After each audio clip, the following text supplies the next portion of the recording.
District hospital Udhampur में हमारे पहले 36 बेड्स थे, 36। वी इंक्रीज्ड, जैसे जैसे लोड बढ़ता गया, हमारी कैपेसिटी 36 की थी, लोड बढ़ने से हमने उसमें 42 बेड्स और ऐड किए and now we have a capacity of 78 beds in district hospital, जो कि जनरली 60-65 हर दिन भर जाते हैं, राइट। नंबर 2, CHC चनैनी में हमारे पास 30 बेड्स थे, 20 उसमें भी ऐड किए, 50 हैं। और रामनगर में 20 थे और 5 हमने उसमें ऐड किए। So this is the total of my district hospital Covid bed capacity. 661 हमारी कोविड केयर सेंटर में है, that was told last time. इस बार एक हफ्ते में हमने उसमें 150 और बढ़ाए, माने पहले 661 थे, पिछली ब्रीफिंग के बाद अभी हमने उसमें 150 और बढ़ाने की हमारी पूरी कोशिश चल रही है। मैंने आपको बताए थे पिछली बारी एक रैंडम फिगर था 500 का, I am specifying it this time. It is 291 delta type cylinders, जो बड़े सिलेंडर्स होते हैं हमारे पास हैं, जिसमें से कि 262 तो डिस्ट्रिक्ट हॉस्पिटल में है, राइट। और ब्रावो टाइप 468 हैं, 468 इज़ अ बिग नंबर, जिसमें से कि 99 हमारे पास डिस्ट्रिक्ट हॉस्पिटल में है।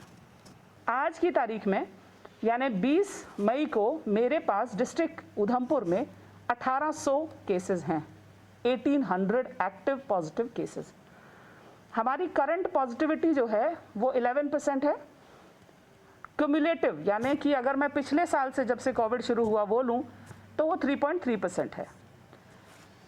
रैंडम, अब इसके बाद कुछ आंकड़े जो मैं आपके साथ शेयर करूंगी वो थोड़े से डरा देने वाले हैं। रैंडम जो यानी जो लोग आम आते हैं, आके डिस्ट्रिक्ट हॉस्पिटल में उनको खांसी जुकाम आ रहा है और आके डिस्ट्रिक्ट हॉस्पिटल में अपना टेस्ट कराते हैं, जो हमारे टोटल पॉजिटिव केसेस आ रहे हैं पर डे, पिछले दिन जो टोटल पॉजिटिव केसेस आए उसमें से 57% वो केसेस थे जो कि रैंडम ILI सिम्टम्स यानी इन्फ्लुएंजा लाइक सिम्टम्स रैंडमली वो थे। यानी 57% आबादी ऐसी है जो खुले में है, खांसी जुकाम से पीड़ित है, और वो फिर कभी आती है तो हम उनका टेस्ट करते हैं और वो पॉजिटिव आते हैं। What do I mean by this is कि पॉजिटिविटी पॉपुलेशन में आ रही है और उसको बढ़ने ना दिया जाए, ये हमारी कोशिश होनी चाहिए। डिविजनल कमिश्नर साहब के डायरेक्शंस के हिसाब से हमने पूरे जम्मू डिवीज़न में और मैंने उधमपुर में मॉपिंग अप एक्सरसाइज कराई। मॉपिंग अप का मतलब, क्योंकि लोग शेयर नहीं कर रहे थे कि मैं बीमार हूँ, क्योंकि लोग घरों में ही अपना इलाज कर रहे थे, क्योंकि लोगों को लग रहा था कि हम बहुत सियाने हैं, हम लोग डॉक्टर ही हैं, खुद ही अपना इलाज कर लेंगे, उससे ये हो रहा था कि वो 8वें 9वें दिन डॉक्टर के पास पहुंच रहे थे। उस वजह से इस मॉपिंग अप एक्सरसाइज को हमें कराया गया, जिसमें आंगनवाड़ी, आशा, हमारा पटवारी, हमारे BDO सब लगे।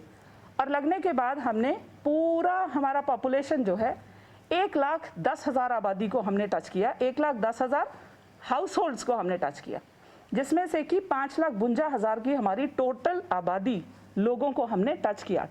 अब जो थर्ड वेव आ रही है वो और छोटे बच्चों को टारगेट करेगी। छोटे बच्चे यानी घर के जितना छोटा बच्चा होगा वो कोविड की चपेट में आ जाएगा। नंबर 2, हमें बताया गया एक ब्लैक फंगस करके भी जो है वो चीज़ सिस्टम में आने वाली है। क्या मतलब है कहने का? ब्लैक फंगस में आपकी आंखों के साथ कोई सर्जरी होने पड़ेगी, क्या पता आंख रिमूव करनी पड़े, कोई नाक के एरिया में आपकी सर्जरी की ज़रूरत पड़ जाए। क्यों मैं ये बातें बता रही हूँ? क्योंकि अब बहुत देर हो गई, हम लोगों को ये समझना पड़ेगा कि अब दिन प्रतिदिन बद से बदतर सिचुएशन हो जाएगी अगर हम अपने आप को कंट्रोल ना करें।